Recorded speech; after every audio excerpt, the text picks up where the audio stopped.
here. I don't know why it has taken me this long. I don't know why it has taken me this long, Jay, to be on your Thursdays with Jay Talk, but I'm very excited to start this series for transformational leadership journey, and I'm glad that you've introduced it to the team and to the attendees. And so to start off this series with such an integral skill, which is conflict management, and we will talk about how it is going to affect your career path. So as Jay said, my name is Najda Khan. I'm a transformational leadership coach. I'm a certified mediator. I'm a trainer. I'm an organizational development expert, and I've been in people and culture regionally, Uganda, Tanzania, Kenya, Rwanda, Zambia, for the last 16 years. And I focus more on women and youth empowerment in terms of my transformational journey.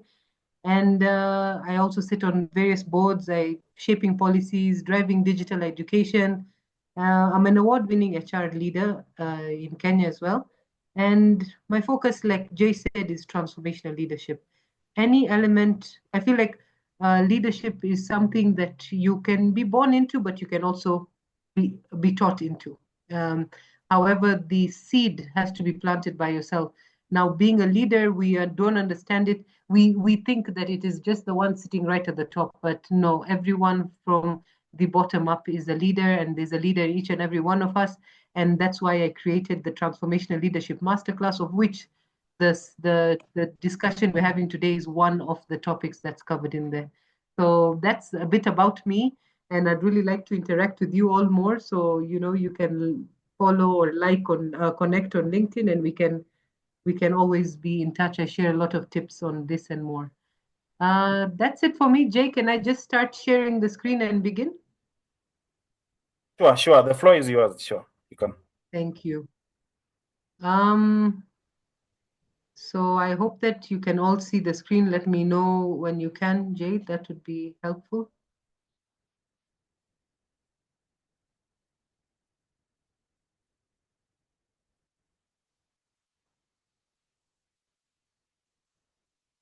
Sorry, 1 second.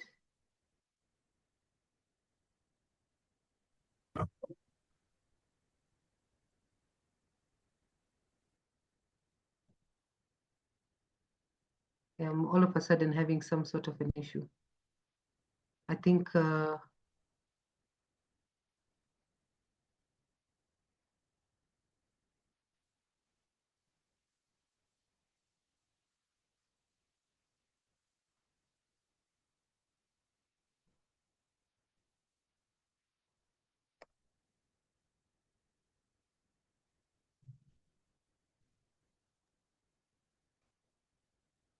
okay, I believe it's now showing on the screen. Hi.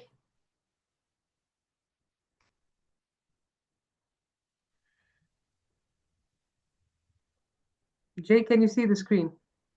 Yeah, it's Najda. Okay. Yeah, it is. Okay, It is. perfect. Yeah. All right, sorry for that mishap. So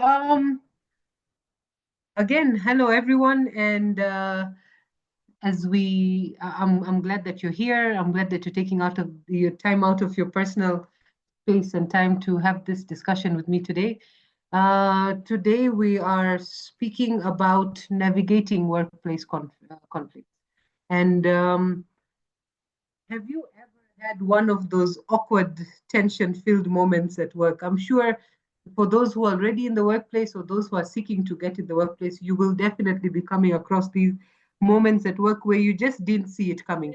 Maybe you sent an email to a colleague, for example, you asked for a quick update, and suddenly they replied with a passive-aggressive message like that made you sit and think, "Hey, what happened there? Are they mad at me? What did I do?" Or maybe you walked into an office, for example, in the morning, and your boss was usually unusually cold to you, and you're wondering, uh, what have I done now? What did I do wrong? Is he just in a bad mood? Is she just out to get me? And it turns out they just misunderstood something you said in a meeting, for example, and now you're in their bedside and you don't even know it. So, I mean, these are moments that can make or break your experience at work. How we understand them, how we navigate them, and how we resolve them are what will different, or what will enable you to either stay, be released, or exit yourself in this company. And that is the impact of conflicts in your career and in your work path. So the way you handle conflict, not the conflict itself, the way you handle the conflict and not the conflict itself. This is the big takeaway. I hope I'm going to repeat myself. The way you handle the conflict and not the conflict itself, that is what determines whether you will thrive or you will just survive, barely survive in your career. That's exactly what we're here to talk about today. So let's try and jump in and learn how workplace conflicts, how you can turn workplace conflicts into career wins. So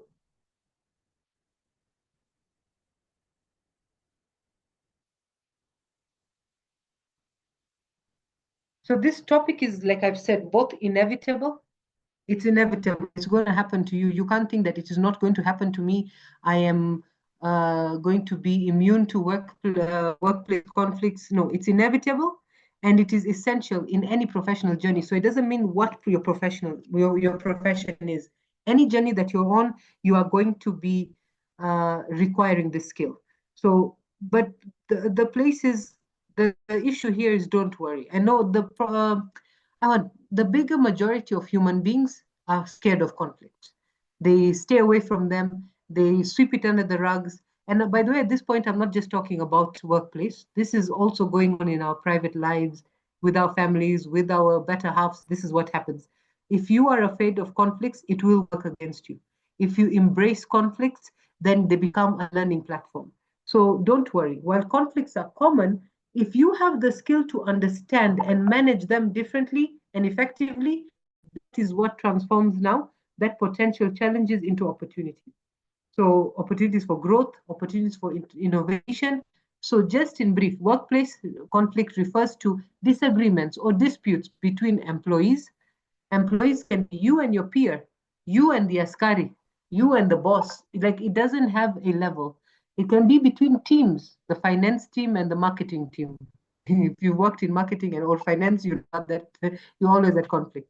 Or between now the employee and the management. It could be between your team leader, the manager of your department. It could be an issue to do with a project, or it could be an issue to do with the pending termination or a performance appraisal. Basically, these disagreements or disputes arise from differences in opinions, values, interests, and most importantly, misconceptions.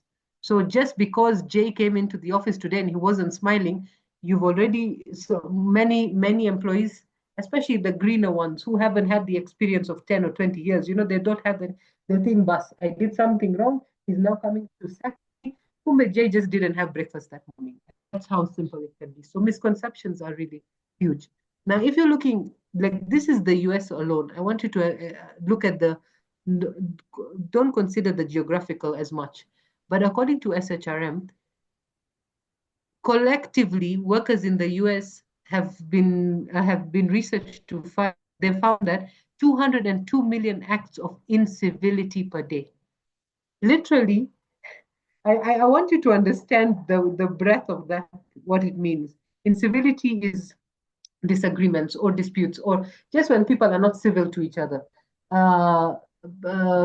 Scenarios or environments that can lead to disagreements, which lead to conflict. 202 million acts of incivility per day. It's huge. That's why when I say it's inevitable, it's inevitable. There's no way you're running away from it. There's no way you're going to hide from it. And there's no way you're going to think it will never happen to you. Even if you're the most saint-like, angelic person, there are moments of incivility even with you. Why? I mean, we all have things we carry from home. We have trauma that we're dealing with, things that trigger us. Sometimes even just having low blood sugar, like I said, not having breakfast can make you incivil towards someone or a team or anything else. So it's extremely important that we realize it is inevitable and it's bound to happen.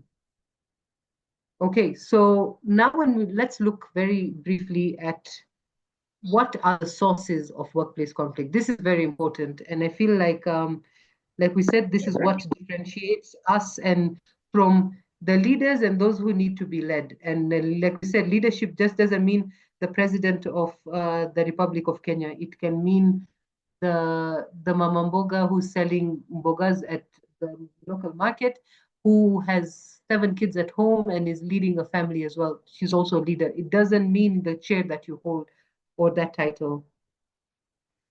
And so, sorry, trying to get my notes. Okay. So they conflicts can stem from various sources. You have to recognize these common triggers. It's the first step that you can the first step towards effective resolution. So when you identify the root cause, you can then tailor your approach, and then you can address the specific issue at hand. It's very important when we're looking at what are the sources of the common sources of workplace conflict, and what are the skills we need to learn to develop, dispute resolution. It's very important to understand that when we are dealing with each situation, you need to deal with the specific situation at hand. So you don't just say, Najda is always angry, so why am I even bothering? Like, why do I have to bother with why she was angry in today's board meeting? And this kind of laxity or this kind of approach is what leads to chaos. It's what leads to you losing your job. It's what leads to you not getting that promotion. Because it could be that I'm a foul person, but that doesn't affect my performance. I'm still working, and people have understood that about me, and I can still work with the team and I can still perform. However, you and how you will, the key here is each issue to be specifically handled in that specific instance. What is the issue now? So common sources of workplace conflict, very quickly, personality clashes. Another training in this series for Transformational Leadership Masterclass is a personality traits training. It is very much tied to conflict. It's very much tied to emotional, emotional intelligence and everything, because every person has a different personality. So science, through the DISC or the DOPE methodology, have classed us into 4, right? 4 personality traits.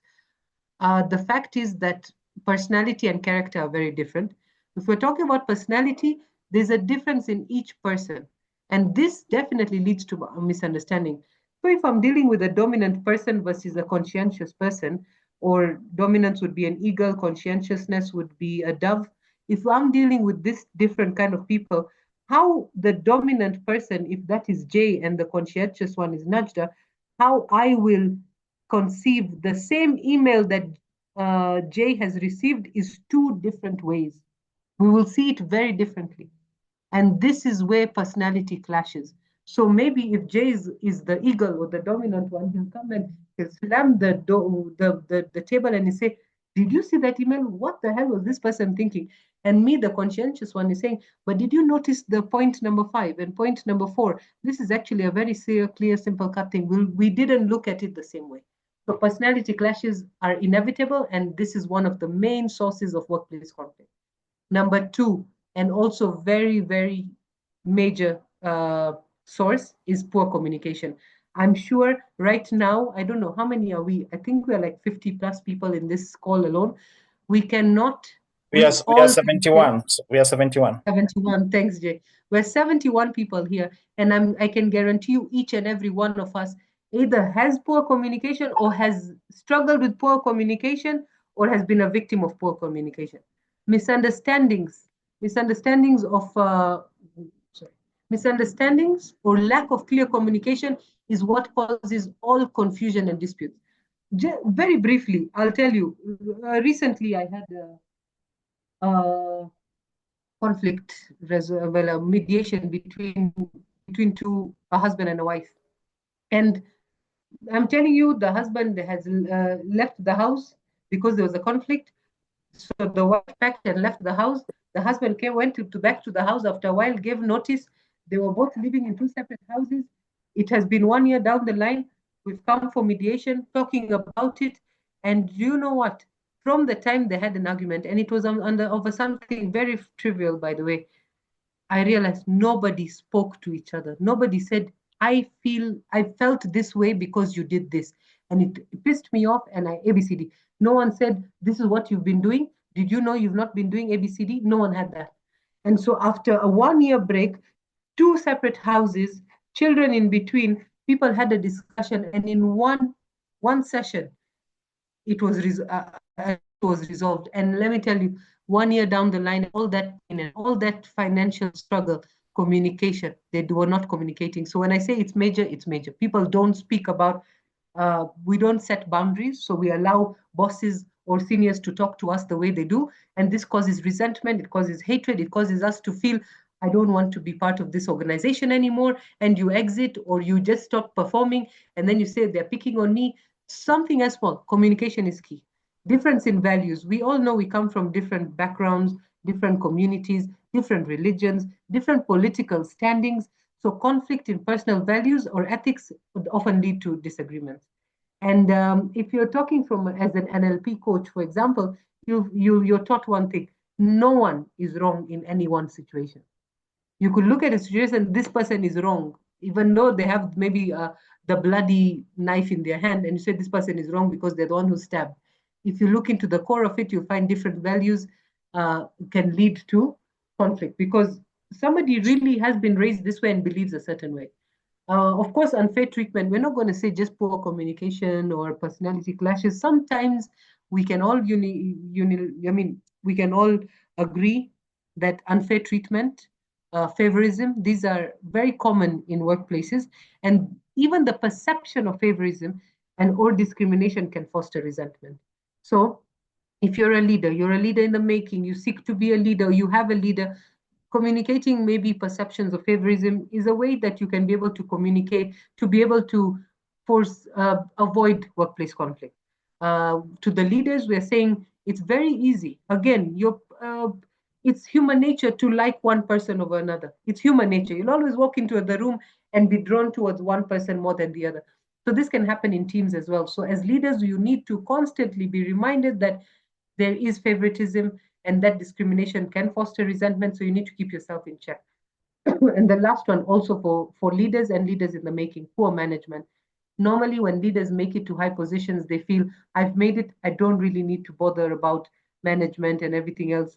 Yani, it's sikitu muhimu, itajisort, that kind of an issue. But poor, ineffective leadership. So just because you are a manager, CEO, you have those big names, when you have ineffective leadership or unclear expectations. I want to be clear on this. Unclear expectations is you are managing a team of 5, 10, 15, 100, but you do not even know what your team expects of you as a leader, expects of you as a manager, expects of you as the representative of the company. This is what causes poor management. This is what causes inadequate leadership.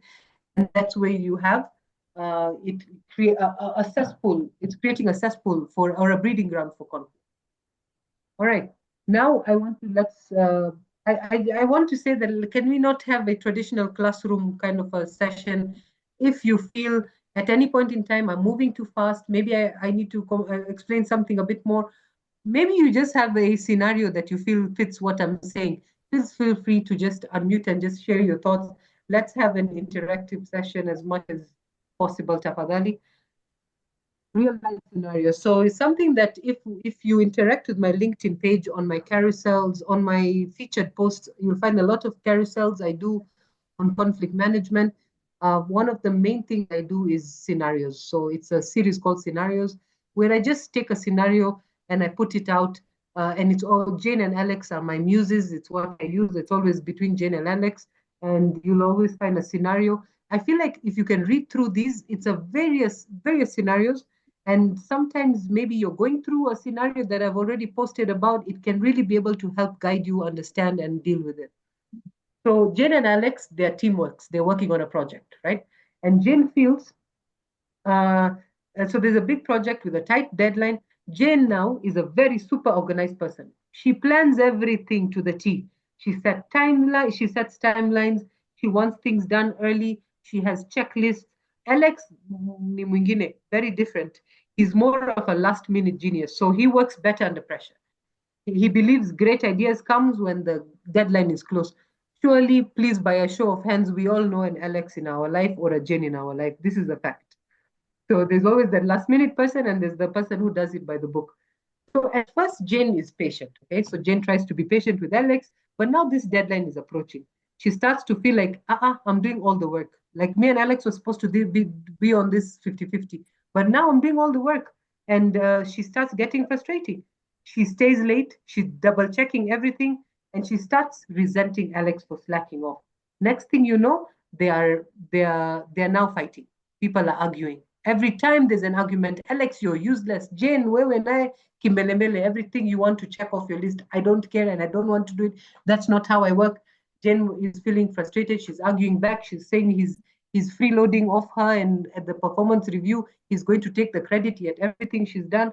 So he keeps thinking she's overreacting. He's told her to relax, to get it done. So now tension is building. They stop communicating. There you go. So the fighting has happened. Now what's the next phase? They've stopped communicating. And at this point, the project is now suffering. The boss notices.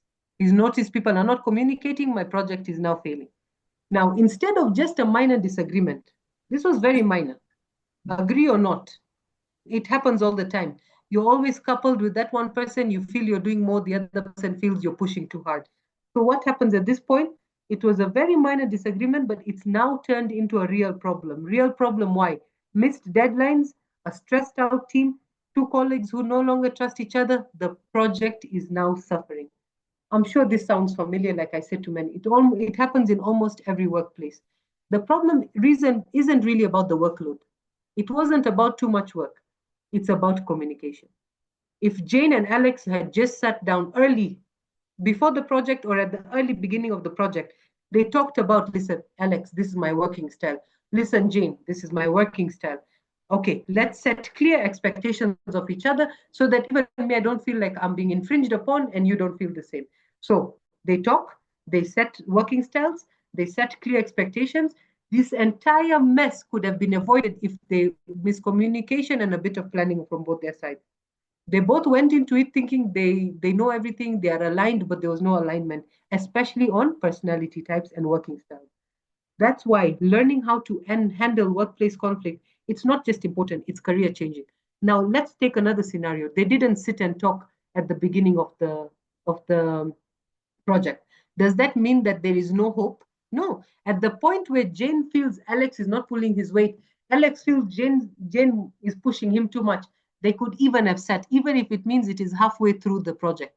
They could still have sat, still have had this same discussion. Okay, we've come this far. These are our problem areas. I like work this way. You like work this way. Let's find a middle ground. Let's set expectation. Let's continue.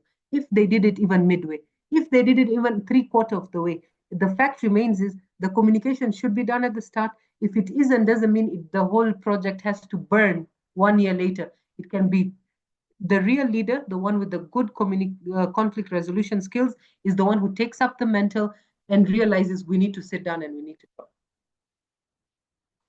And that's why I said how to handle workplace conflict is not just important, it's career changing. It's what sets you out from a mediocre to, okay, it was okay-ish, your performance was okay-ish, to it was amazing. Not only did your boss is watching, not only did you finish my project in time, I saw when the issue came between, Jane and Alex, and how either Jane or Alex stood up and actually took the leadership. Now, whoever stands up, takes the leadership position, resolves that conflict, starts the communication, who do you think the boss gives a promotion to in the next performance review? They both finish the project on time, but who do you think gets the promotion? And that is why it is career changing. Conflict resolution skills, career changing, right? So developing certain traits can significantly enhance our ability to resolve conflicts, right? Active listening, empathy, these two allow us to truly understand others' perspectives. We must understand the other person's perspective. If we don't, not only are you not approachable, you're not going to be able to resolve the conflict. You're not going to be able to be conducive in the environment. So things like active listening and empathy allow us to understand each other's perspectives, coupled with emotional intelligence. These skills enable us to now manage our reaction. Remember, disputes will happen. You don't have control over that. They're going to happen and they're going to keep happening. If you're 20 years old, if you're 40 years old, until you're 6 feet under, it's going to keep happening in every element of your life. Now, emotional intelligence is the skill that enables us to manage our reaction to the conflict. And once we can manage our reaction, we can then approach the disputes calmly. We can approach the disputes early enough, and we can approach the disputes successfully. So strong problem-solving skills, that's another trait. This and patience, this now equip us to navigate and resolve conflict effectively. Is there any questions at this point or any clarity you seek on the traits of conflict resolution, essential conflict resolution? Najda, there's a question on someone has asked, Esther has asked about what about unrealistic expectations, such as unrealistic expectation as a source of conflict in the workplace? Maybe now, I think she's talking about unrealistic expectations in terms of performance. I think that is the main one. Okay, so again, thanks. Unrealistic expectations can cause a conflict, again, if you do not communicate. The key here is communicate, communicate, communicate. If your boss comes and tells you, Esther, I want you to give me a 100-page report. He's come to you at 6 o'clock as you're leaving the office. I want a 100-page report on this project. He has hardly given you any details, and he's saying he needs it by 7 a.m. Tomorrow morning because he's now because he'll be going into a board meeting. Is that an unreasonable expectation? Yes, by all means it is. First of all, he's expecting you to work after office hours. Number two, he's not even given you the information you need to come up with this 100-page document. Number three, work-life balance is everything. How am I supposed to do a 100-page document ready for 7 a.m. when you go in to meet the board? So you're already set for failure here. And so if you accept it because you're fearful, because you're maybe you're green, you don't know how to respond, you don't know the right things to say, what's going to happen is you're not going to be able to make the deadline. You will suffer the consequences of it. It will not be your fault. However, can you communicate? Yes. You can tell your boss, it is 6 p.m. I'm going to pick my child, or I'm going to spend some, time with my family. I do not have the sufficient information. Is there any other way that I can assist you to make your 7 a.m. meeting that does not involve me, giving up my time with the family or staying up all night creating a document that I don't have the right information for? And so there's two ways this can go, obviously. There's the leader that has the skill to be able to understand that this is an unrealistic expectation. And we all pray to have those leaders, because that leader can then be able to come on and say, actually, Esther, I think I have given you too much. So can you just give me these 5 pages and I'll do the rest? Or can we share it between ourselves? And if you don't mind, I will pay you overtime. I know it's last minute and it's something you can consider. On the other hand, you may have a toxic manager or leader who's going to be able to tell you, Esther, if you do not do that 100-page document, please don't come to work tomorrow. And in this case, you will never hear me saying anything other than, if you are working in a toxic environment and you find yourself in this kind of red flags, it is your sign to leave. It is never worth the paycheck or the stress, because if you're set to fail, you're failing anyway. So you're going to lose that job anyway. Why are you putting yourself through high blood pressure, diabetes, and hypertension and heart issues, and taking it off on your children or your family because you're not able to spend time with them? You're angry, you're frustrated. You cannot, having conflict resolution skills, having empathy, having emotional intelligence, this is not a superpower to change the leaders that you have. What you have the ability to change is your environment. So just realize when you're being set to fail, and realize that that is your cue to leave. Start looking. Of course, always have a safety net before you exit, but that's your red sign. I hope, Esther, that has answered your question. So I'm sure it has. And there are two good questions here as well. I have a question, Najda. What is your take on the statement, your colleagues are not your friends?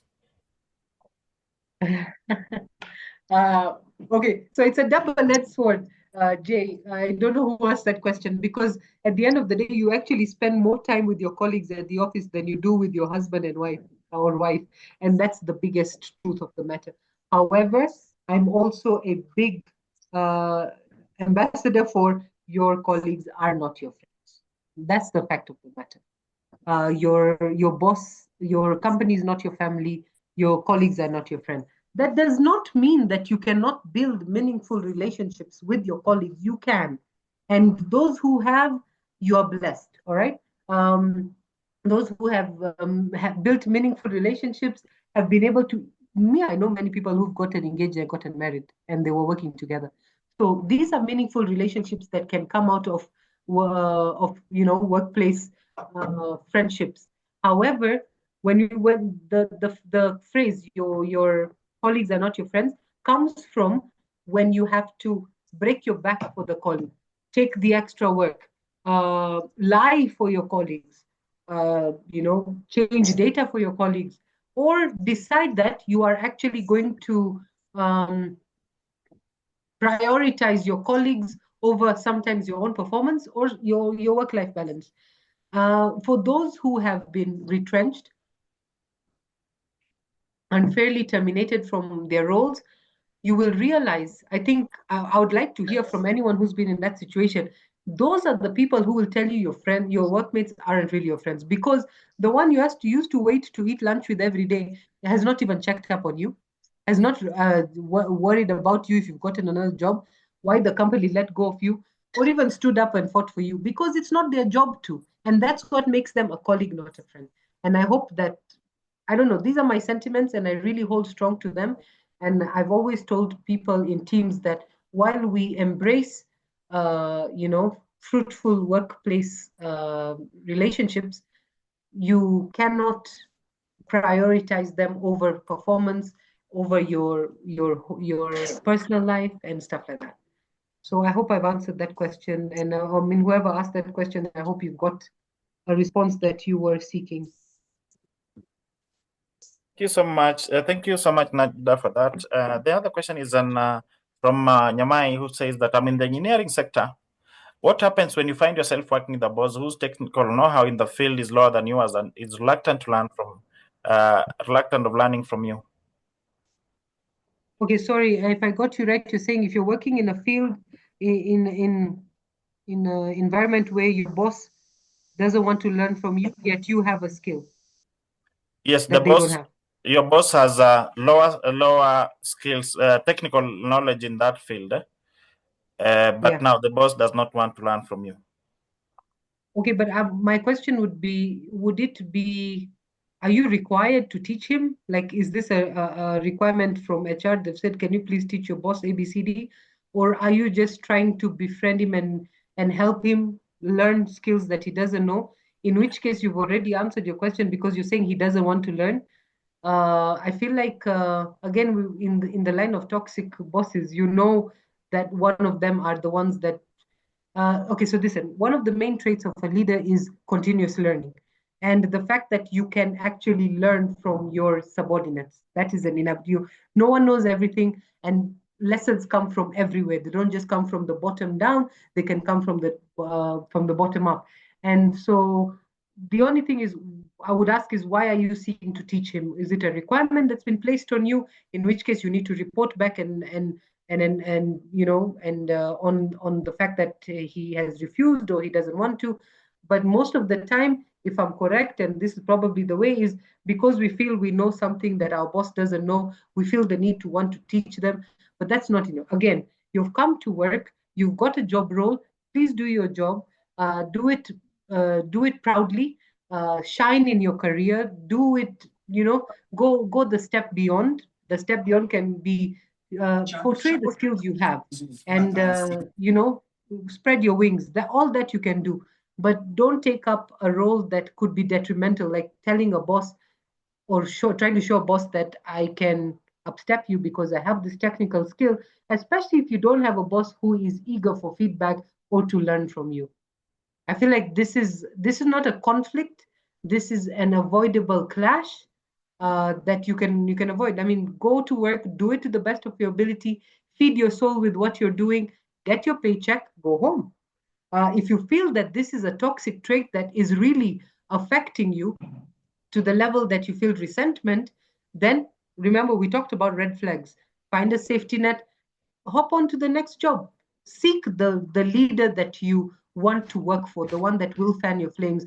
By all means, that can be a career goal. It should be a career goal. And once you find them, cherish them, because they are hard to find. Maybe Najda, maybe from Yamai's question, I feel that through this boss not being able to just take lessons from him, it might lead to maybe the boss giving him unrealistic targets, and not that in turn will cause a conflict. So as Namai is talking about this, it means that if the boss is not able to learn from him, then it means that now it will lead to conflicts because of probably giving unrealistic targets, asking for reports maybe when it's not ready, or maybe not knowing how long the report will take. And I think this one can be a source of a conflict. Okay, so communication. Remember at the beginning, and I keep singing the song, and I think till the end you're just going to hear communication, communication. Have you communicated to your boss that these are concerns you have? This is how you can help seek a resolution to it, and why you feel that this is a necessary step. Because the unrealistic expectations are coming from the fact that this wire cannot fit into this port, right? This wire will not fit here. So if you tell me that this wire needs to fit within the next 5 minutes, it's not going to work, because if I fit it there by force, it's going to cause sparks to come out, the building will burn. Literally, that's the so again, it all comes to communication. The red flag element is still there. If you can if you're being, I answered Esther the same way. If you're being set up to fail, then, I mean, sometimes we just, how to explain, without sounding like, I know it's not easy, not in this economy, for us to just jump ship and lose jobs. That's why I keep saying have a safety net. But sometimes there are bosses that are not, they will set you up for failure. This is a setup for failure, for example. Number two, communication hasn't worked. Number three, do you have an escalation process in your company? Maybe try escalating it. So normally companies will have an escalation chart sheet, and they'll say, okay, so this is your manager, Kevin, and so this is, Kevin is your manager. However, if there's a conflict and stuff, you can please escalate it to so and so, and the chart goes up to the CEO. If you feel that feel very passionately about it, and you should be able to follow the process of the company. And if this is an option available for you, do it. But before you reach there, communicate. And communication doesn't mean you've talked to them over coffee and it's a done deal. Sometimes communication means 2 or 3 times. Before now you realize I'm not going anywhere. So I either jump ship or I escalate this so that it can be resolved without affecting me, my performance appraisal, my promotion or anything. And you can always consider that option as well. So I feel that would be my advice. Communicate, communicate, communicate, and then escalate if it's an option. And if it's not, and that toxic environment is setting you up for failure, start building a safety net. And once you've got another option, you can always seek the leader that you want in the next job. Thank you so much, Najda, for that.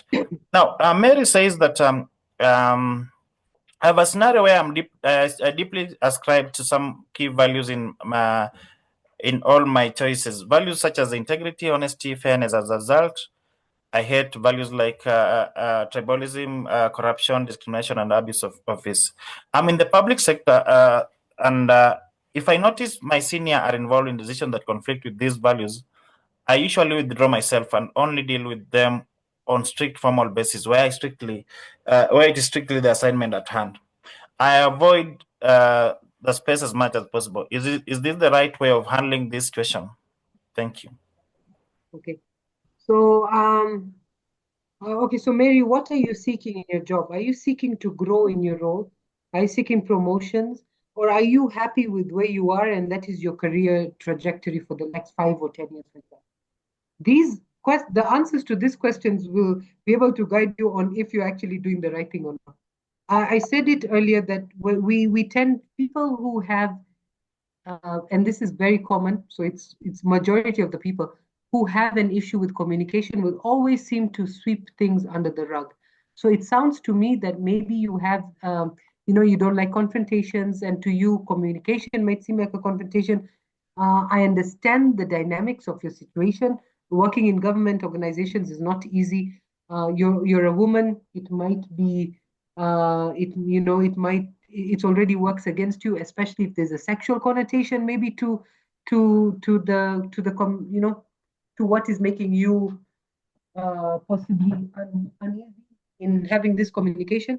So again, escalation processes, when that happens, of course, by all means. But I think do not avoid communication. If it might seem like it's a confrontation, but confrontations are not fights. Confrontations do not have to be aggressive.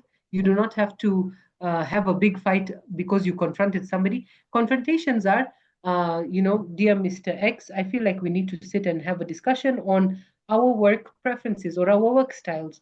I tend to be, I'm a reserved person, so maybe I'm not as outspoken in our meetings, but I don't want you to construe that as timidness.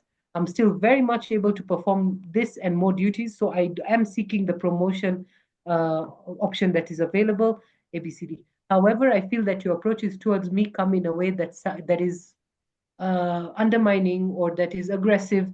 And so if you could please communicate to me through an email, I feel like I'll be able to get more out of what is required of me than when we talk face to face, because maybe the details don't come out too clearly.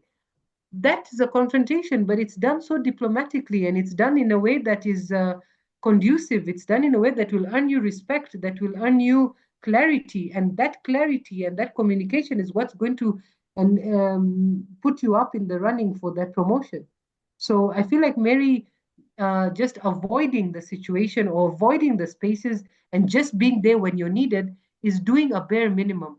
Well, I'm an advocate for, if you were hired for this job, I mean, don't break your back doing so much more, but shine. The job is telling you come to work and type 60 pages per day, but you type 60 pages and you do a presentation and you make it look good and you make a cup of coffee for yourself and your boss.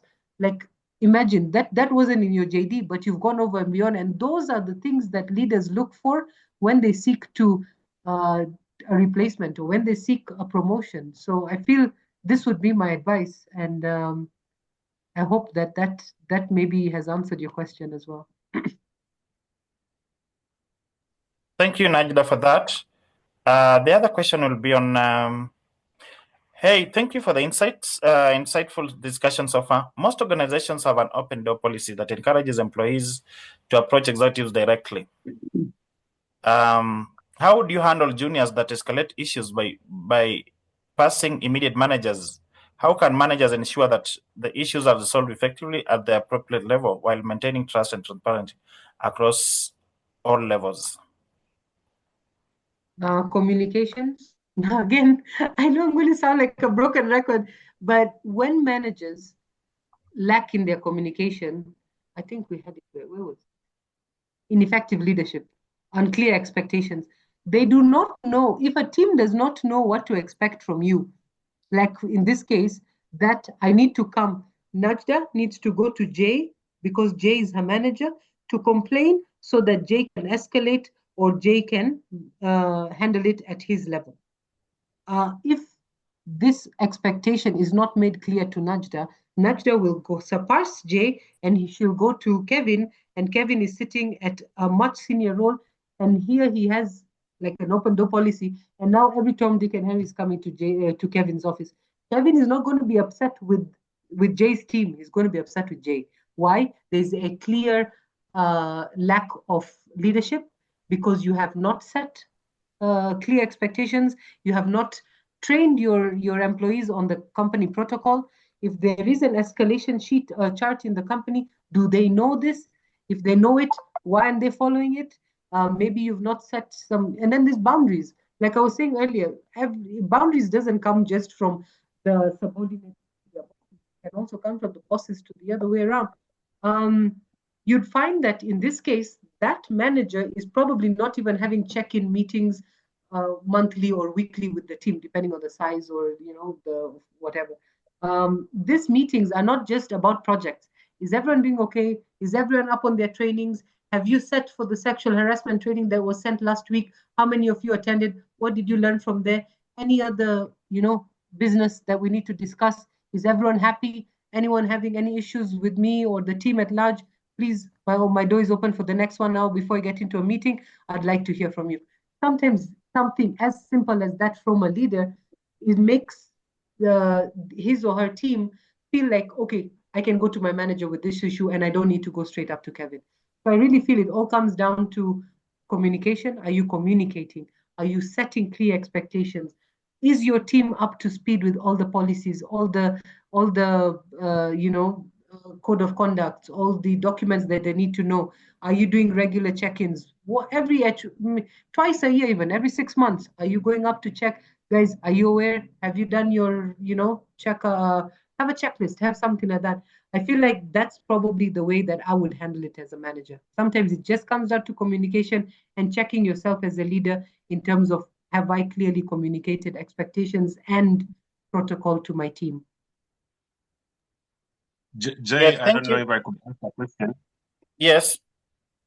Thank you very much, Najda, for that very wonderful presentation. Thank you, Jay, for organizing the webinar. My question, Najda, is when it comes to talent acquisition, when you're being hired and you're being asked, why are you leaving that organization?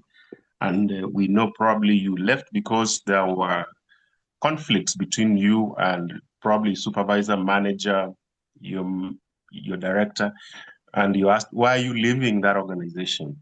And then we are told, most consistently, don't badmouth. How do you handle this? How do you answer this question? These are questions that I normally face, and I'm sure you faced a lot of times. How should you handle this question? It was a conflict, but you have a problem explaining to the hiring manager that I left because of particular conflicts or policies that you were differing in applying. Okay, so I find that the answer is actually on the screen right now.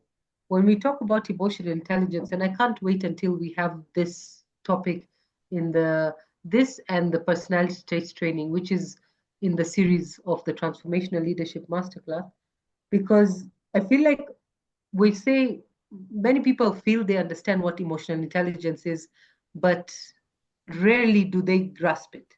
When we say it is the ability to recognize and manage your own emotions and those of others, and then we say empathy is an understanding to share your feelings, and build trust and open communication. I'd say, first of all, in an interview, I don't know if I got you clearly, the interviewers already know that you had conflict, or this is something they're not privy to, right? No, they are not privy to that Okay, fine. part of the story, but that is the reason why you left.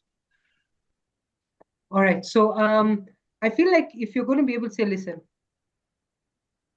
I've worked with company XYZ for X amount of time. It was a brilliant company because it aligned to my career goals and my ethics and my morals. However, in the most unfortunate case, for example, I did tend, by my ethics and my some of my values came into question, and I believed that instead of working in an environment that was in constant conflict, it was a mutual agreement, or it was my decision to move on to a company and a leader that is more aligned to my values, for example. That's one way you can say it. The interviewer might be able to ask you, do you mind sharing more details? Then at this point, they're probably just checking if you're going to be able to delve into private details or details that you shouldn't really be sharing. And at that point, you can be able to say, out of my, not that you've signed an NDA, but out of just ethically not being able, I wouldn't, I would ethically not find it appropriate to be able to share certain issues. However, I had a great experience there, but I think that I was built for an environment that was more open to innovation, this and that, those kind of things. Jay, you're the expert here. Please tell me if that was the right answer to that question. I think Paul has shared something here, and I'll want to read it out first. Maybe it can help respond to one of the questions. Now, Paul has said that be like a sponge, learn from every situation and observation. Each experience offers valuable lessons that can expand your ability to handle challenges and resolve conflicts effectively. So stay calm and grounded. You don't have to attend every argument you are invited into. Choose your battles wisely and focus your energy on what truly matters.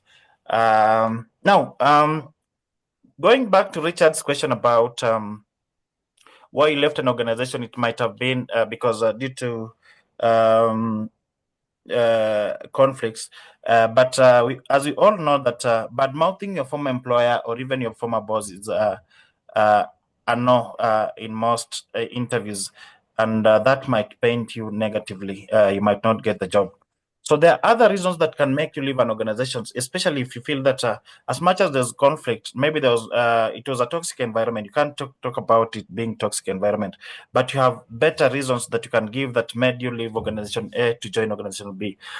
So issues like maybe opportunities for growth and especially, I know most of us, I think we are 80 of us, around 80 of us here in this group.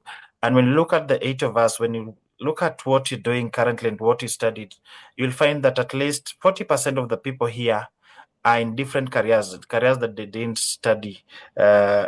So they just found themselves in those careers, and basically they're because they need to earn a living, they need to live. They're in those careers. But what if you've got a job in a career that maybe you feel that that is the right career for you, or is a career that relates to your background in school? So we have better reasons that we can give that recruiter so that now they cannot be biased based on us giving negative information about former bosses. So Richard, I'm sure that you have several reasons why you want to leave organization A to join organization B, and that will be key. Now, we have a few minutes left. I think we'll be finishing in the next 4 minutes. So I'll just be going through some of the questions, and we can have more engagement on this in the next series because Najda has several topics that she needs to be to talk about. Emotional intelligence, she's talked about, as well as personality training, which we are also going to have in one of in our next in our future series. So hi Najda, please advise on how to deal with manipulative bosses or colleagues want to do bad things to you but get mad if you do the same to them. Okay. Yeah. So I would ask at this point, because you've also mentioned that we're running out of time, I still have like 2 or 3 slides. Can we finish this and then see what to do with the questions at the end? Yes, I think that will be okay. Okay, great. So wow, this has been so engaging and I love it, and I love the questions that are coming through, and I hope we can cover them all before the end of this session. If not, again, we're engaging on LinkedIn, and I will be able to send Jay all the responses. Maybe he can find a way to share it with everyone on the group. What you can do is I've shared your LinkedIn URL with Eloise asked about it, and I've shared it in the chat section.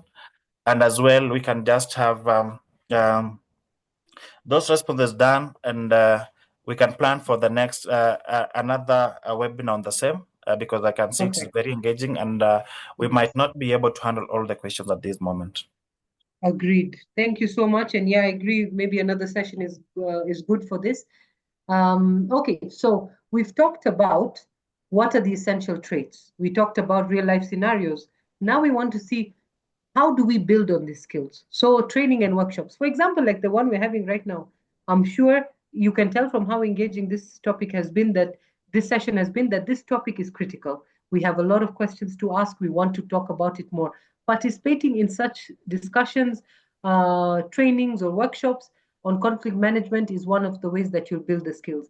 Online free courses, LinkedIn Learning, Udemy, all these, Coursera, they all have free courses that you can do on conflict resolution skills.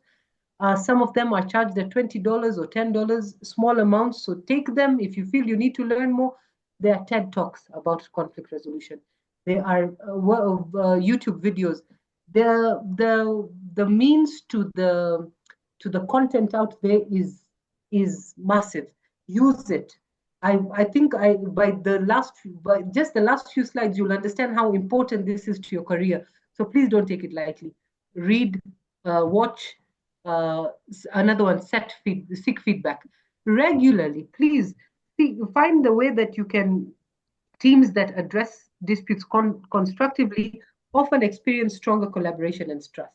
So if you're a part of a team, if you're leading a team, regularly ask for input on your, or on how do you think I handled this issue? I feel like we had a bit of a conflict earlier. Was my skills good at it? Do you think somebody can easily tell you, listen, you talked, what you were saying was fine, but the tone that you said it with, you were shouting. Somebody say, okay, what, it was fine, I don't even mind the shouting, but did you see your face? It looked like you wanted to stab me. Sometimes small feedback like that can be able to it's like looking into a mirror and saying, oh wow, I didn't know this. And that is how you can now build on your skills. So seeking feedback, create a culture of feedback. If you're just starting out in your career path, please, it's in bold, italics, highlighted, whichever way, build a culture of feedback. It is the best thing that you're going to be able to do for yourself. When you seek feedback, it also builds your ability to give feedback, and that is how literally the wheels turn. That is what is going to be able to navigate you and set you for success in your career path. Because just being able, it's invaluable, it's free, so seek it. Role-playing exercises. I've actually done this for big organizations. We actually set up exercises or train people on how to do it. And you find that teams, especially when you've got teams like on site, that don't even come into the office, don't engage much, don't do much of the trainings, but like 100 of them are working on a site in Athi River, building something. And you'll find a lot of conflicts happen in such scenarios. And the manager sets them out to do role plays. And so if you're part of a team, suggest this to your boss, suggest this to your team, see how they work on it. But how this works is you're just, it basically boosts like critical thinking, emotional resilience. You just put up scenarios where you can build your confidence, refine your responses so that when they actually do happen, like a fire drill, we do fire drills so that when the actual fire happens, we know how to handle it. Role-playing exercises are very important, especially when you look at multi-million-dollar budget projects. Trust me, this comes in very handy. It's just like a fire drill and all those other drills that we have. You need to be able to apply role-playing exercises. And then, of course, mindful practices. You need to showcase adaptness in conflict resolution. So open doors to leadership opportunities as organizations value individuals who can navigate challenges. So engage in activities that promote self-awareness, like the feedback, for example, or discussing it with your boyfriend or your husband or your wife or your sister. Just being able to say, engage in activities, personality traits, feedback forms, short things that are feedback activities that are going to be able to make you more self-aware. What are your downfalls? A lot of us don't like looking into the mirror and seeing the bad things, but these bad things can be turned into gold. Polished, they can become diamonds. So it makes, when you're more self-aware, you regulate your emotions more, and that is what organizations value in individuals. It means you can adapt, you can grow, you can be refined, and that is what sets you apart from the next person when it comes to that promotion or that that better job out there. So impact. What are the impacts of conflict resolution? Very quickly, improve team dynamics. When you have good conflict resolution skills and applications, you resolve conflicts, you foster collaboration, and you strengthen relationships. So when people are not fighting, they're collaborating. When they're collaborating, they're innovating. When they're innovating, they're performing. When they're performing, revenue is growing. Simple as that. Increase productivity. When you have a harmonious work environment where you don't need to dread that I'm going to the office, me and this guy almost punched each other yesterday. It's harmonious. You want to go into the office. You feel relaxed as you're coming to the office. You feel challenged. You feel invigorated to work. This reduces stress. It enhances focus. Again, directly contributing to revenue growth. It also helps with personal growth. When you navigate conflicts, you develop critical thinking. Critical thinking creates emotional resilience. That means you're growing as a person. The experience is teaching you, it's maturing you. And then it creates leadership opportunities. If you can navigate conflicts with grace and with ease, then you're demonstrating that that skill can position you as a leader. And that's when you're set up for now those promotions. So what are the conclusions and the takeaways from this? So let's bring it all together now, okay? Here's the truth. Conflict isn't a bad thing. It's actually a sign that people care enough to fight. People care enough to get into an argument. People care enough to question, all right? The ideas are flowing, that growth is actually happening. So you don't want to create an environment where there's no conflict. Conflict, actually, if done well, if people have skills, it doesn't mean, by the way, if you have conflict resolution skills, that you'll never be in a conflict. Please, that's not what this means. Conflicts, we said, are inevitable.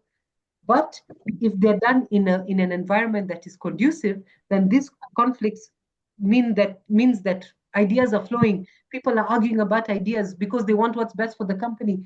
There is growth happening. But how you handle it, that's what sets the professionals from the amateurs, the leaders from the followers. So think about it. How many times have you seen someone completely lose it in a meeting? Me, I have many times. I'm sure many of us have. You're in a meeting, things have escalated, somebody has lost it, kaplisa, shouting, screaming, it has happened. Or on the flip side, someone it's in a meeting, something really serious has been raised. There should be some arguments here, but the people have just shut down and avoiding the issue altogether. So neither of these approaches work. The throwing of the chairs and the words, or the shutting down and keeping quiet, none of those approaches work. The real power is staying calm, communicating clearly, focusing on the solution, not just the problem. So what's the takeaway? Like we said, first, expect conflict. It's part of every job. Second, communicate. Communication is everything. Communicate like a pro. Be clear, be direct, be respectful. Thirdly, remember that every challenge is a stepping stone. The way you handle tough moments today could be the reason you get into leadership role tomorrow. So the next time you find yourself in a tricky situation at work, I would say what? Take a breath. Think about what you've learned today in this session. Handle it with confidence.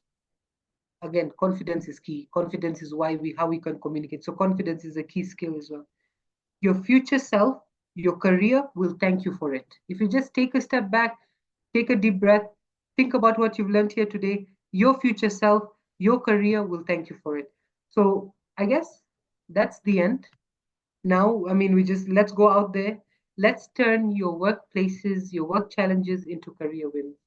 So I hope we can stay connected. And I'm really glad to know that we will be having a series going on so that we can shape your leadership legacy. Thank you so much for your time, everyone, and your attention, and such a vibrant and engaging session. I've been so happy with how this turned out, Jay. Thank you so much for having me. If we have some more time, I still have a power issue, but I have some charge on my laptop still. So maybe we can, if I go off, please excuse me. That just means my laptop is shut down. Thank you so much, Najda, for that. Thank you. And it's been a very insightful session. I've learned a lot as well.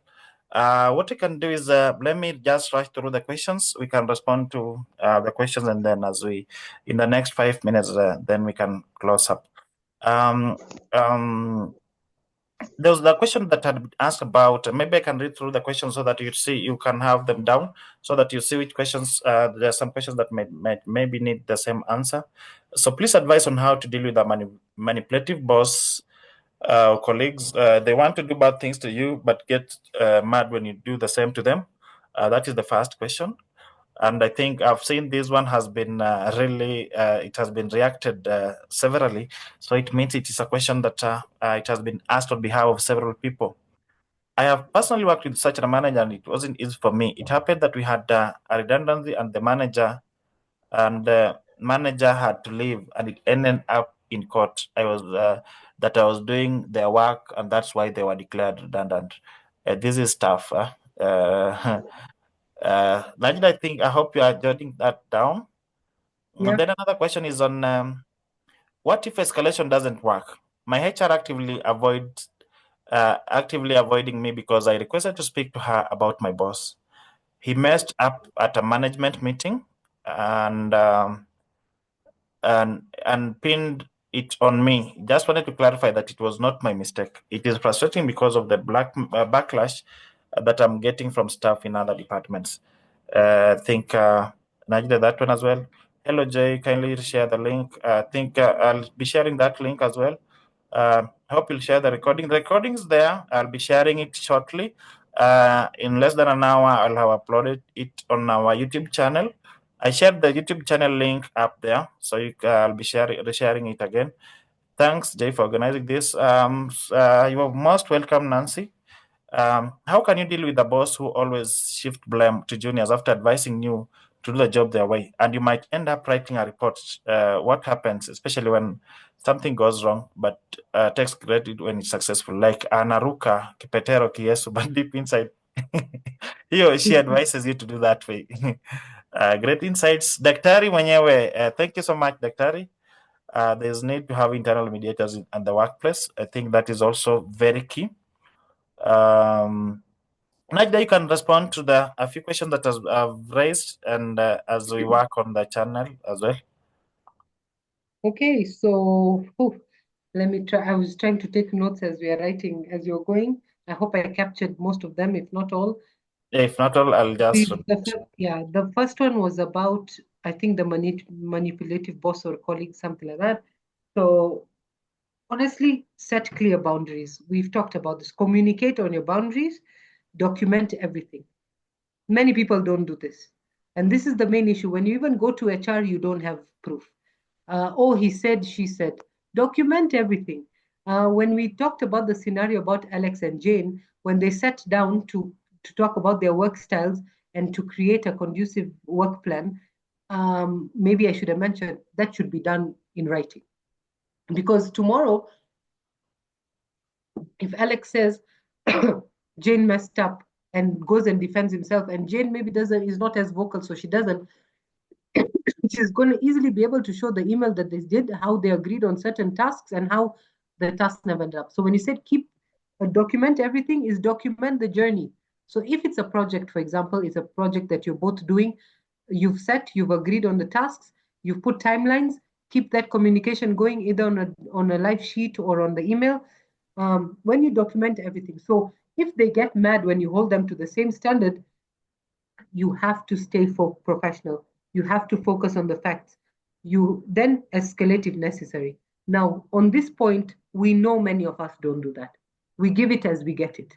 So if somebody comes in, sorry for my French, if they're going to be bitchy with you, you realize I'm going to do the same. I'm going to be bitchy back. And we are talking about transformational leadership journey. We're saying, how do you set yourself apart from the rest?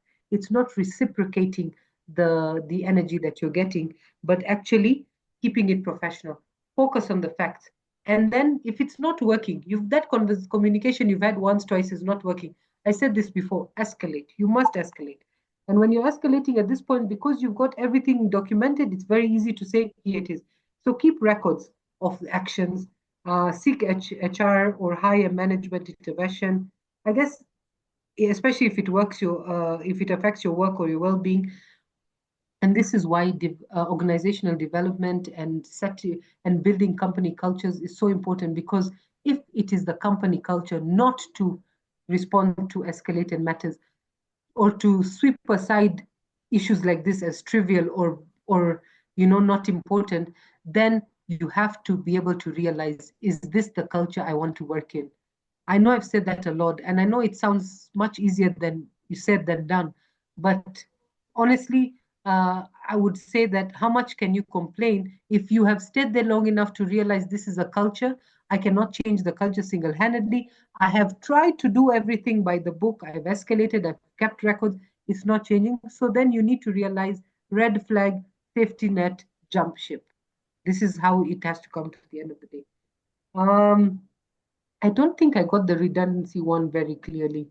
So No, the person who was made redundant because and ended up going to court, and that person realized that they were made redundant because a junior staff in their team was doing the job that they were doing, right? yes. Okay, so what is the issue? Did they come back and fight with them in the office, or was this No. person who is now taken over? Yeah.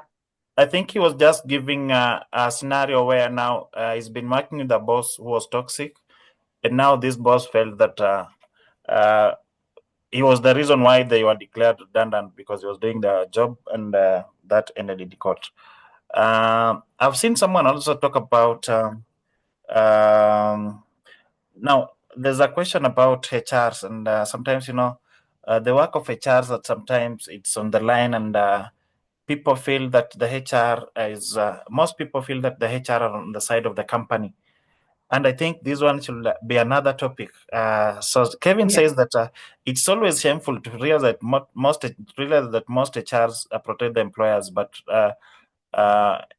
never protect the employees, but rather protect the company's interests. So I think that one you can have it in our next series. Jay, what about when HR picking side with your own boss? Chances is that you get fired after reporting such issues.